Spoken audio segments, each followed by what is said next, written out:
함께 신앙생활하던 제 양이 주일 성수를 지키지 못하는 모습을 보았습니다. 일이 바쁠 때 못 지키고 또 몸이 아플 때 못 지키곤 했습니다. 그에 반면 저는 어려서부터 신앙생활을 교육을 받되 죽을 병이 아닌 이상은 무조건 교회를 나와야 된다고 배웠는데 그 친구는 그러지 못했습니다.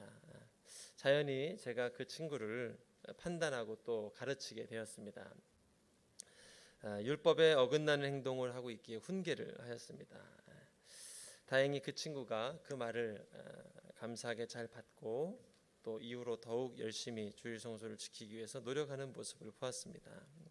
그런데 나중에 그 친구가 하나님을 얼마나 사랑하고 있었는지를 뒤늦게 보고 깨달은 적이 있습니다. 그 친구는 주중에도 교회를 자주 나와서 예배를 드렸습니다. 또 그뿐 아니라 동영상으로 매일같이 설교 말씀을 들으면서 하나님의 음성을 듣고자 했습니다. 그에 반면 저는 율법대로 주일 성수를 잘 하였고 또 주중에 정해진 예배를 몇 번 오기는 했지만 돌이켜보니 그 친구만큼 주님을 사랑하지는 못했던 것 같습니다. 그럼에도 보이는 대로 판단하여서 그 친구를 흉계했고 또 율법대로만 판단해서 제가 실수를 했던 것이죠. 11조의 경우도 마찬가지였습니다. 11조를 가끔 내지 않는 것 같은 모습에 제가 마음이 좀 불편했습니다. 그것을 보면서 참고 말은 안 했지만 마음속에 저건 아닌 것 같은데 라는 정죄가 자꾸 일어났습니다. 그래서 한 번은 조심스럽게 이야기를 꺼냈습니다. 물론 들을 기가 있는 그 친구는 앞으로 더욱 그렇게 열심히 하겠다라고 이야기를 하였습니다. 그러나 또 나중에 안 사실에 제가 좀 부끄러워지게 되었습니다.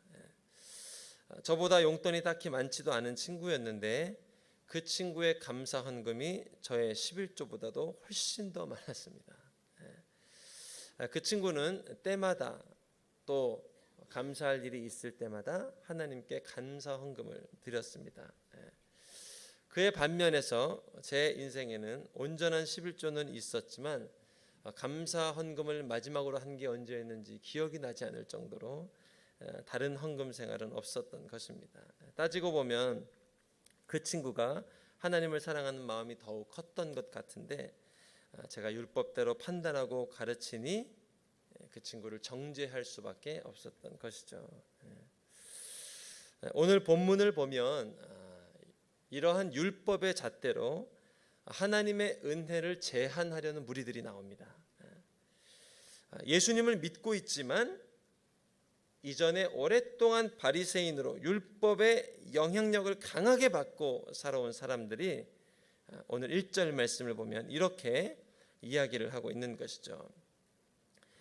유대에서 몇몇 사람들이 안디옥으로 내려와 형제들을 가르쳤는데 모세가 가르친 관례에 따라 할례를 받지 않는다면 구원을 받을 수 없다라고 했습니다.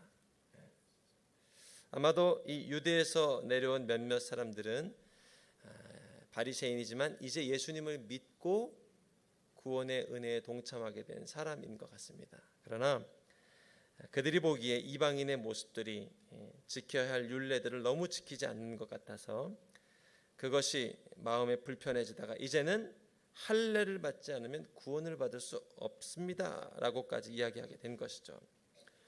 이 율법을 강조하되 지나치게 강조하다 보니까 율법이 하나님의 사랑과 은혜, 용서보다 위에 있게 됩니다. 그리고 이 율법이 이제 하나님의 사랑과 은혜 그리고 주님이 주시는 기회까지 박탈하게 됩니다. 이것이 본문에 나타나는 문제점이었고 이로 인해서 공동체에 다툼이 생기고 또 이것이 발전해서 구원을 제한하려는 사단의 괴계로까지 발전이 됩니다. 물론 율법이 필요 없습니다. 할례는 불필요한 것입니다. 라고 말하는 것도 사실은 문제입니다. 만약 우리가 율법이 필요 없습니다. 라고 말한다면 오늘 이 시대에 우리가 율법이라 말할 수 있는 주일 성수 또 헌금 생활 이 모든 것들이 필요 없다고 말하는 것인데 그것도 우리 신앙생활의 도움보다는 마이너스가 될 것입니다.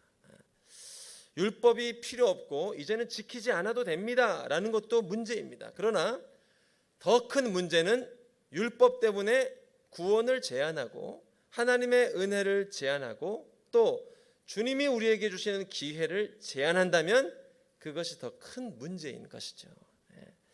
본문의 상황이 바로 그런 것입니다. 이 율법으로 인해서 자꾸 정죄하는 일들이 잦아지게 되었고 급기야 율법 때문에 누군가는 구원을 받지 못할 것입니다 라는 감정적 싸움으로까지 번지게 되었고 이제는 굳이 하지 않아도 될 율법과 규례까지 새로 만들려고 하고 있는 것입니다. 그것이 5절 말씀입니다. 한번 읽어주시겠습니까? 5절 말씀 시작. 그때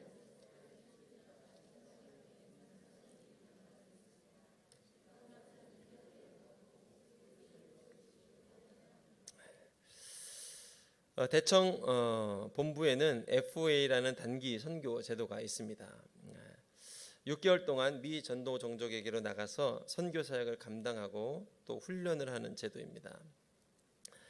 제가 대청 본부에 이제 선교 파트를 담당해서 맡고 있을 때 이상준 목사님의 지시로 만들게 된 제도가 이 FA 제도였는데 지금은 이제 학생들만 팀이 되어서 훈련을 나가지만 초창기 2년간은 학생들과 목회자가 함께 나가서 훈련을 했습니다.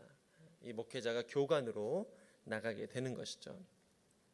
그리고 이 6명에서 8명의 학생과 교육자가 한 집에서 먹고 생활하면서 훈련을 받았습니다.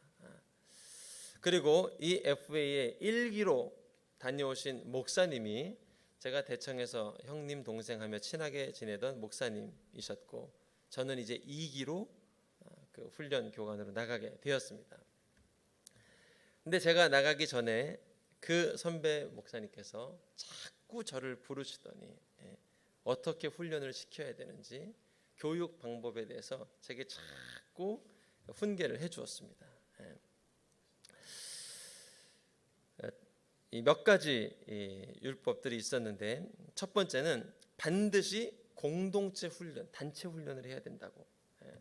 둘씩 짝지어서 움직여야 되고 밥도 함께, 공부도 함께, 그리고 잠자는 것도 함께. 심지어 말다툼, 다툼, 싸움이 일어나도 한 방에서 같이 자야 된다라는 것이 훈련 내용이었습니다. 두 번째, 초반에 한두 달은 반드시 언어 훈련에만 집중해라. 아침, 점심으로 어학원을 다니고 저녁에는 언어 테스트를 해라. 목사님이 제게 주신 이 매뉴얼이 60장에 달하는 본인이 스스로 만든 매뉴얼이었는데 일자별, 요일별 스케줄이 나와 있었고 거기에는 하루에 50개씩 시험을 봤던 단어들이 문제지로 있었습니다. 이것을 매일 시험을 치르고 그리고 나고자들은 그 자리에서 체크해서 다음 날 그 목까지 함께 시험을 보도록 진행을 해야 된다. 제가 못 믿었는지 반드시 해야 된다고 제게 계속 강조를 하셨습니다. 세 번째는 반드시 현지 음식을 먹어야 된다. 선교는 훈련이기 때문에 절대로 용돈을 줘서도 안 되고 현지 음식을 먹고 훈련해야 된다. 근데 저희가 나갔던 지역이 중국 우르무치라는 지역인데 이 위구르 지역은 주 음식이 기름 밥과 양 고기와 또 기름으로 볶은 면, 이게 주 음식입니다. 참 이걸 먹기도 힘들고 또 이걸로 생활하기가 힘든데 이것을 먹고 훈련해야 된다. 그 외에도 한 10가지 이상 지켜야 될 규율들을 시간이 날 때마다 저를 불러서 교육을 시켜주셨습니다. 물론 이런 규율들이 우리의 내부를 결속시키기도 하고 또 강한 군사로 거듭날 수 있게 만들어주기도 합니다. 근데 문제는 목사님이 이걸 너무 제게 강조했다는 거예요. 그러다 보니까 제가 출발 직전에 이제 완전한 율법주의자로 변신해 있었고 이 아이들을 어떻게 훈련시켜야 될까라는 생각을 가지고 출발하게 됐습니다. 그리고 이런 훈련이 선교지에 가서 처음에는 어느 정도 효과를 보는 것 같았습니다. 2, 3주 정도는 우리 훈련생들도 잘 따라오고 마치 군대처럼 훈련받는 모습들이 있었습니다. 그런데 이 율법이라는 게 참 무서운 것이요. 율법은 필연적으로 정죄를 남기게 됩니다. 규율은 반드시 그것을 지키지 못할 때 정죄를 남기게 되죠. 그리고 이것이 지나다 보니, 시간이 흐르다 보니 이제는 정죄만 남겨진 팀이 돼버렸습니다. 그리고 은혜가 사라지고 이제 율법만 남겨지니까 이곳이 거의 그냥 삭막한 전쟁터가 돼버렸습니다. 그리고 이 지나친 정죄감 가운데 이제 훈련생들이 점점점 낙심과 좌절 가운데 들어가기 시작했습니다. 초반에는 나는 할 수 없구나라는 죄인이라는 고백이 나왔는데, 시간이 지나자 하나님께서 나를 선교로 부르신 것 같지가 않아. 나는 선교사로 나갈 자격이 아직 없는 것 같아. 본국에서 좀 더 훈련받고 인성과 영성을 쌓고 돌아와야 될 것 같아 라는 지나친 무게감으로 하나님의 은혜마저 이제는 제한하고, 그리고 물론 하나님 사랑과 이웃 사랑도 잃어버린 채 하루하루 아주 전쟁 같은 시간을 보내게 된 것입니다. 사실은 그러한 규율과 율법이 나를 위해서 존재한 것이었는데, 어느 순간 주객이 전도되어서 내가 율법을 위해 존재하는 인생이 되어버린 것이죠. 저와 여러분 가운데는 그런 인생이 없기를 축복합니다. 그리고 그런 과정들을 거치면서 팀워크가 큰 위기를 만나게 됐습니다. 어찌 보면 본문의 상황도 이와 비슷하다고 할 수 있습니다. 우리는 할례받기 위해서 태어난 인생이 아닙니다. 우리는 사랑을 받고 주의 사랑을 전하기 위해서 태어난 인생이죠. 그런데 어느 순간 할례가 우리의 내가 할례를 위해 존재하는 인생이 되어버린 것이죠. 할례는 나를 지켜주는 표식이었을 뿐인데 이제 내가 할례를 위해 존재하는 인생이 되어버리고, 어느 순간 교회가 그렇게 되어버리고, 이제는 심지어 할례 받지 못하면 구원받을 수 없다라는 규율에까지 나가게 된 것입니다. 그것이 1절 말씀이죠. 유대에서 몇몇 사람들이 안디옥으로 내려와 형제들을 가르쳤는데, 모세가 가르친 관례에 따라 할례를 받지 않는다면 구원을 받지 못한다라고 했습니다. 사실 이러한 율법과 은혜의 문제는 지금 사도행전에서만 나오는 문제는 아닙니다. 예수님의 공생의 기간에도 이와 같은 논쟁이 있었습니다. 종교 지도자들은 끊임없이 율법의 잣대로 예수님을 판단하고 정죄했습니다. 예수님께서 안식일에 병을 고쳤을 때도 마찬가지였죠. 그들은 안식일에 병을 고치는 것, 일을 하는 것은 금지되어 있는데 왜 치유의 역사를 하였냐면 예수님을 비난했습니다. 그런데 그들의 끊임없는 비난과 정죄 가운데 주님께서 일관되게 주신 말씀이 있습니다. 저는 이 일관적인 가르침이 여러분에게 주신 성령의 음성이 되길 축복합니다. 주님의 일관적인 가르침은 무엇인가? 율법이 너희를 위해 존재하는 것이다. 율법의 주인은 나고 또 율법의 주인은 너다. 이것이 하나님께서 율법에 대해서 우리에게 정리해 주신 개념입니다. 결국 우리가 신앙생활을 할 때 우리의 신앙에 있어서 사단의 가장 큰 공격은 도덕과 부도덕의 문제도 아닙니다. 또 만몬의 공격도 아닙니다. 어찌 보면 가장 큰 공격이라 할 수 있는 것은 율법으로 인한 죄책감과 정죄의 공격, 이것이 신자들에게 있어서 가장 큰 영적 공격이 되는 것입니다. 이것은 믿음의 백성들도 예외가 아닙니다. 많은 교회 리더십들이 한번 쓰러졌을 때 좀처럼 회복하지 못하는 이유도 결국 이것입니다. 사단이 그 인생을 끊임없이 정죄하죠. 네가 그러고도 리더십이냐? 너 그거밖에 안 되냐? 네가 그러고도 세상 가운데서 하나님의 자녀라고 할 수 있느냐? 그리고 이런 정죄로 인한 비난과 자책, 그리고 그로 말미암아 이제는 스스로도 하나님의 구원을 제한하고 십자가 은혜로도 넘을 수 없는 장벽을 내가 만들게 되는 것이죠. 저는 여러분 생각 가운데 이런 장벽이 허물어지길 주의 이름으로 축복합니다. 또 주변에 이런 장벽으로 고통받는 사람들의 장벽도 주의 보혈로 허물 수 있는 능력이 있길 바랍니다.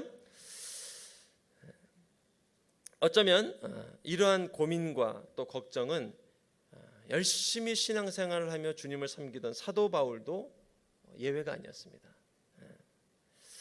사도 바울이 다메섹 도상의 체험 이후 그가 하나님을 위해 살아가면서 그를 가장 괴롭게 했던 문제는 바로 이 율법으로 인한 공격이었습니다. 어느 순간부터 밀려오는 자책감과 정죄감들, 그리고 이것이 구원받은 바울의 삶을 무너뜨리려 했습니다. 오죽했으면 그가 로마 교회 성도들에게 쓰는 편지에 보면, 오호라 나는 곤고한 자로다. 누가 나를 이 사망의 몸에서 끌어낼 수 있을까? 극심한 정죄와 비난 가운데 그가 돌파구를 찾지 못하고 방황하고 있었습니다. 그러나 이러한 바울을 다시금 새롭게 하는 능력이 로마서 8장에 등장하죠. 그러므로 그리스도 안에 있는 자에게는 결코 정죄함이 없나니 죄와 사망의 법에서 너를 해방하였습니다. 할렐루야. 저는 이 로마서 8장의 은혜가 여러분 삶 가운데 날마다 경험될 수 있길 주의 이름으로 축복합니다. 이것이 십자가에서 우리에게 보여준 하나님의 사랑이죠. 그러나 오늘 본문에 나오는 이 율법으로 인한, 특별히 할례로 인한 논쟁은 좀처럼 쉽게 잦아들 수 있는 그런 문제가 아니었던 것 같습니다. 결국 이것이 큰 문제로 발전하게 되고 사도들과 모든 제자들이 함께 모여서 이것을 논의하게 되고, 그리고 긴 논쟁이 이어지게 됩니다. 그런데 참 감사한 것은 이 긴 논쟁 끝에 성령께서 베드로의 입술을 통해서 그 논쟁을 종결시켜 주십니다. 저는 여러분의 가정에서, 또 직장에서, 교회에서 우리가 여러 가지 의견과 견해로 또 생각이 다를 수도 있고 논쟁이 일어날 수도 있습니다. 그러나 이 논쟁의 끝에 우리 입술을 주장하시고 또 우리의 눈을 열어주시는 이 성령의 조명하심이 있기를 주의 이름으로 축복합니다. 오늘 성령께서 베드로의 입술을 통해서 이 논쟁에 대해서 이렇게 결론을 내리게 하십니다. 7절부터 11절까지 말씀입니다. 오랜 시간 토론한 끝에 베드로가 일어나 그들에게 말합니다. 형제들이여, 여러분도 알다시피 얼마 전에 하나님께서 여러분 가운데 나를 선택해 이방 사람도 내 입술을 통해 복음의 말씀을 듣고 믿게 하셨습니다. 그 마음을 아시는 하나님께서는 우리에게 하셨던 것처럼 이방 사람들에게도 성령을 주셔서 그들을 인정하셨습니다.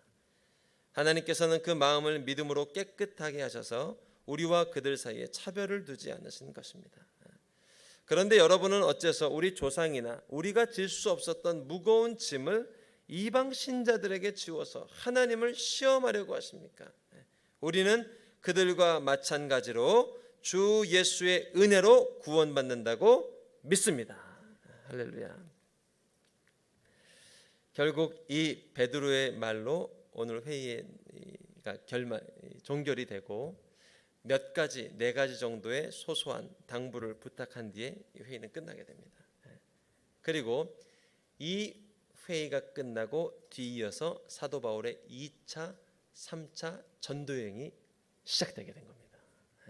만약에 오늘 이 회의가 율법으로 마무리가 되었다면, 그러면 아마 바울의 2차, 3차 전도 여행은 없었을지도 모릅니다. 그러나 하나님께서 사도행전을 다시 쓸 수 있도록 은혜를 주셨던 것은 오늘 이 11절 말씀, 우리는 모든 이들은 주님의 은혜로 구원을 받는다고 믿습니다. 이 믿음이 바울로 하여금 다시 일어나서 담대히 주의 복음을 누구도 예외 없이 전할 수 있는 축복을 받게 된 것이죠. 제가 FA 훈련 때 하나님께서 그 각박한 시간 가운데 우리 팀에 이제 은혜를 주셔야 되겠다 결단하셨던 것 같습니다. 그리고 하나님께서 2가지 일을 하셨습니다. 첫 번째는 저희가 훈련하고 있는 중에 저를 율법주의자로 만들었던 그 선배 목사님이 격려차 우르무치로 오게 됐습니다. 그리고 오시자마자 저녁에 저희의 상황과 또 보고들을 듣게 되셨습니다. 그리고 깜짝 놀라셨습니다. 좋은 의도로 가르친 규율이었는데 이것이 너무 강조돼서 율법주의 학교가 돼버린 것을 보고 이분이 깜짝 놀라신 거예요. 그리고 제게 미안하다고 했습니다. 내가 석원아 너에게 그런 의도로 말한 게 아니었는데 너무 강조했나 보다. 그래서 이렇게 죄책감과 아주 정죄감만 남은 그런 훈련이 돼버렸구나 라고 하셨습니다. 그리고 와 계신 남은 이틀간 산으로 들로 우리를 데리고 다니면서 마음껏 회복의 시간을 주셨습니다. 너희 누릴 자격이 있다. 김치도 먹고 돼지고기도 먹고 마음껏 거의 몸이 거의 타락에 가까운 시간을 이제 경험할 정도로. 그래서 회복이 됐습니다. 두 번째, 교관이었던 제가 서울로 먼저 귀국하게 됐습니다. 원래 이 초반에 FA 제도가 훈련의 반을 교육자와 학생들이 함께 하고 이제 나머지 반은 훈련생들만 남아서 훈련을 하게 되어 있었습니다. 근데 하나님께서 예정보다 보름이나 일찍 저를 서울로 보내셨습니다. 왜냐하면 제가 담당하고 있던 그 청년부에 작은 사고가 터졌습니다. 그래가지고 생각보다 일찍 귀국하게 됐습니다. 그리고 남은 훈련생들에게는 이제 한 2달 반, 3달의 시간이 남게 된 것이죠. 그리고 놀랍게도 이 교관이 빠진 뒤에 이 팀에 하나님의 회복이 임하기 시작했습니다. 은혜가 강물처럼 폭포수처럼 쏟아지고 용서, 자유, 기쁨. 우리를 부르신 분이 교관이 아니라 주님이시구나. 우리가 비록 부족하지만 예수님이 우리를 쓰고 계시는구나. 이런 확신. 제가 정말 우르무치에 왜 갔다 왔는지 모르겠습니다. 그리고 이 은혜가 회복되자 눈빛이 살아나고요. 그리고 이제 비로소 그 땅의 영혼들이 보입니다. 그리고 이제 그들을 만나기 시작하고 우리가 흔히 말하는 그 피싱 작업을 하면서 계속 복음으로 접촉하는 사건들이 일어나게 되었고, 마지막에 귀국했을 때는 정말 제가 보기에 민망할 정도로 얼마나 기쁨 충만한 모습으로 돌아오던지. 결국 우리의 삶을 새롭게 하는 것이 하나님의 은혜인 것이죠. 내가 너희를 도와주리라, 내가 너희를 사용하리라, 또 정결케 하리라. 오늘 베드로는 우리 교회가 또 우리 성도가 하나님께 쓰임 받을 수 있는 비결에 대해서 한 가지 비결을 이렇게 설명합니다. 11절 말씀입니다. 같이 한번 읽어볼까요? 11절 말씀 시작. 우리는 그들과 마찬가지로 결국 하나님의 은혜가 얼마나 큰지를 아는 것, 그것이 사역의 시작점이 되어야 된다는 것이죠. 우리가 구약은 율법, 또 신약은 은혜로 많이 알고 있죠. 그러나 사실은 신약 가운데도 율법의 사건이 등장하고 구약에도 또 은혜의 사건이 등장을 합니다. 신약에서 율법의 사건이라고 할 수 있다면 대표적인 것이 바로 아나니와 삽비라의 죽음의 사건이죠. 율법대로 죽음을 맞이하게 됐습니다. 반면에 구약에서도 하나님의 은혜가 발견되는 본문들이 여러 가지가 나옵니다. 그 중에 하나가 바로 이 다윗의 전쟁에 나옵니다. 다윗의 전쟁 중에 아말렉과의 전투를 살펴보면 다윗과 군사들이 아말렉과의 전투를 위해서 600명의 용사가 출격을 합니다. 그런데 출정하는 도중에 200명의 용사들이 중간에 지쳐서 낙오자가 됩니다. 우리는 힘들어서 더 이상 못 가겠습니다. 우리는 이 전쟁을 함께 할 수가 없습니다. 결국 이 200명은 그 자리 부솔 시내가에 남게 되고 남은 400명의 전사들이 그곳에 들어가게 됩니다. 다행히도 하나님께서 그들에게 승리를 주시고 돌아오게 하십니다. 물론 정장터에서 수많은 소떼와 양떼들, 그리고 빼앗겼던 아내와 아이들, 그리고 전쟁의 유물과 분깃들을 다 가지고 돌아오게 됩니다. 그런데 문제가 그 다음에 발생합니다. 이 분깃을 누구에게 나눠줄 것이냐 하는 논쟁이 시작된 겁니다. 400명의 군사들은 율법대로 우리가 쟁취한 승리니까 우리에게만 나눠줘야 됩니다 라고 얘기를 합니다. 또 중간에 낙오한 200명도 요청을 합니다. 우리에게도 분깃을 주십시오. 이것으로 다윗이 고민을 하게 됩니다. 율법대로만 400명에게 나누어줘서 군 기강을, 나라의 기강을 분명히 세울까?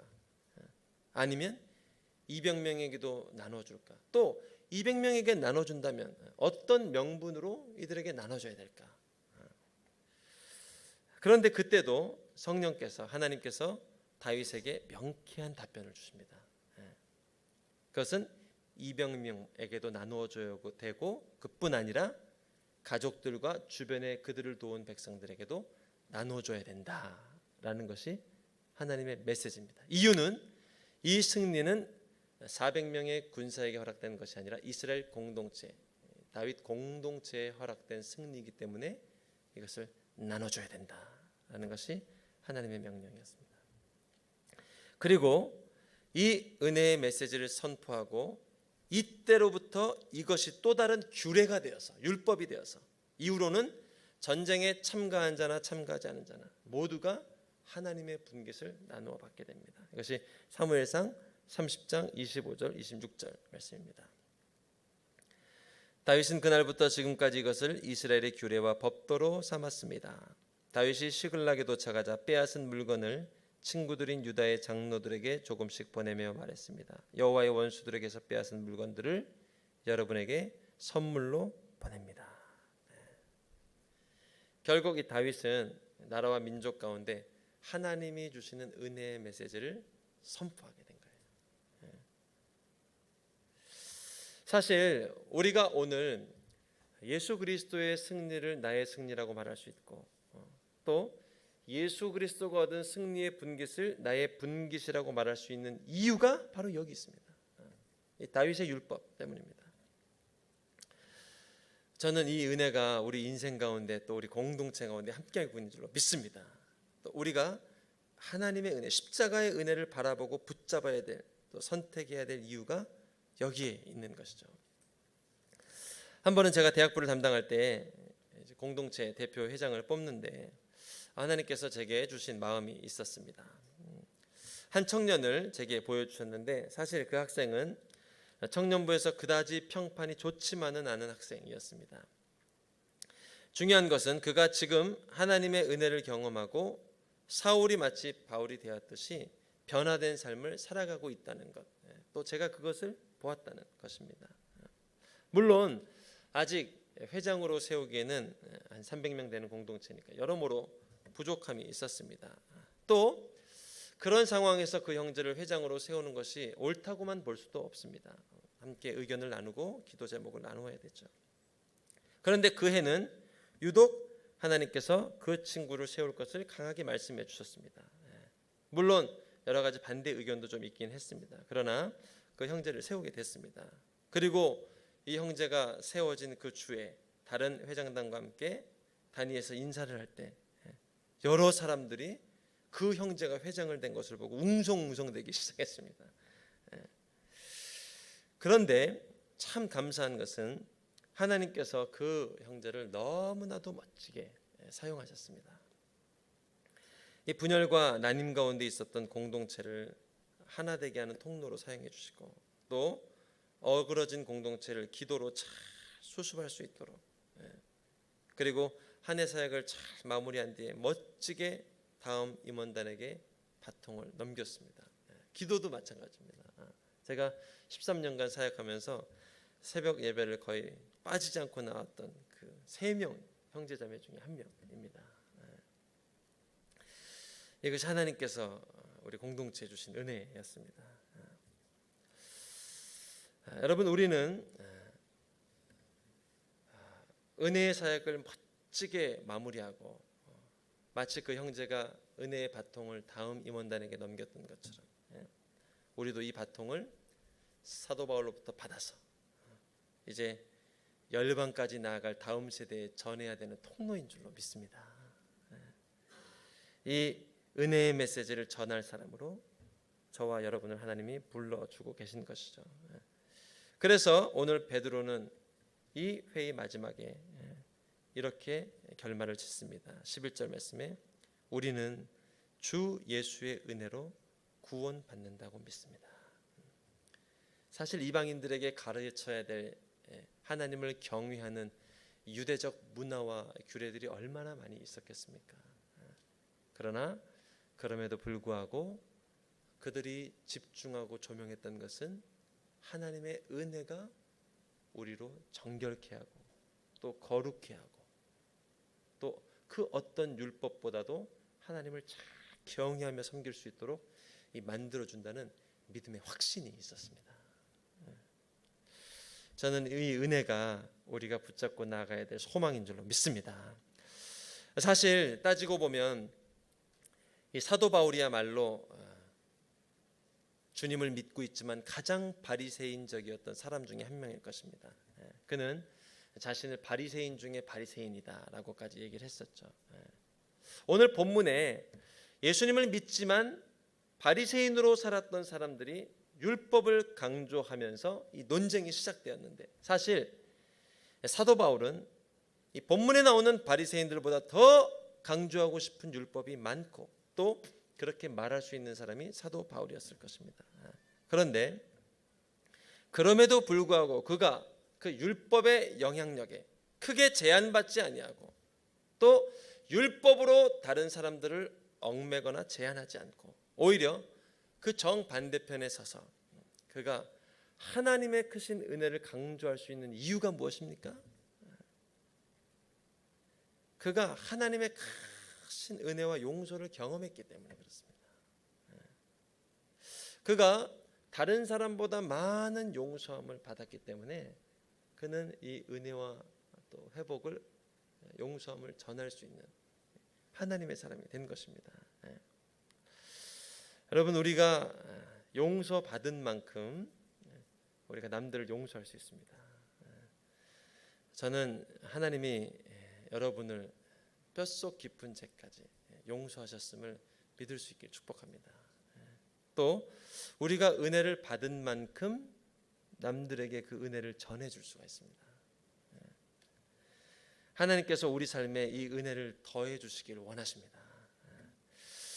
더 이상 우리의 마음과 생각이 정죄와 죄책감의 생각에 얽매이지 않고 하나님의 은혜를 받아 누리며 이 은혜를 열방까지 전하면서 오늘과 같은 이 중요한 영적 분기점에서 개인의 인생이 되었든 또 공동체가 되었든 직장이 되었든 반드시 우리는 이 사도행전 15장의 회의를 지나가는 자리를 경험하게 됩니다. 그 자리에서 하나님의 은혜가 우리를 새롭게 합니다. 이 메시지를 붙들고 전할 수 있는 저 여러분 될 수 있기를 주의 이름으로 축복합니다. 함께 기도하도록 하겠습니다. 우리 크신 은혜를 찬양하며 함께 기도하면 좋겠습니다. 넉넉하신 주의 은혜를 바라보며 함께 기도하면 좋겠습니다. 오늘도 풍성한 은혜의 자리로 우리를 부르시면서 그 피로 구속 곧 죄사함을 허락하여 주시고 성서로 나아갈 담력을 허락하여 주신 주님을 찬양하며 살아계신 하나님 오늘도 이 저녁에 거룩히 하심과 정결케 하심을 덧입고 새 소망과 새 믿음으로 나아가는 우리의 기도가 될 수 있도록 축복하여 주시옵소서. 우리 이러한 마음의 고백을 담아 함께 기도하며 주 앞에 나가도록 하겠습니다. 살아계신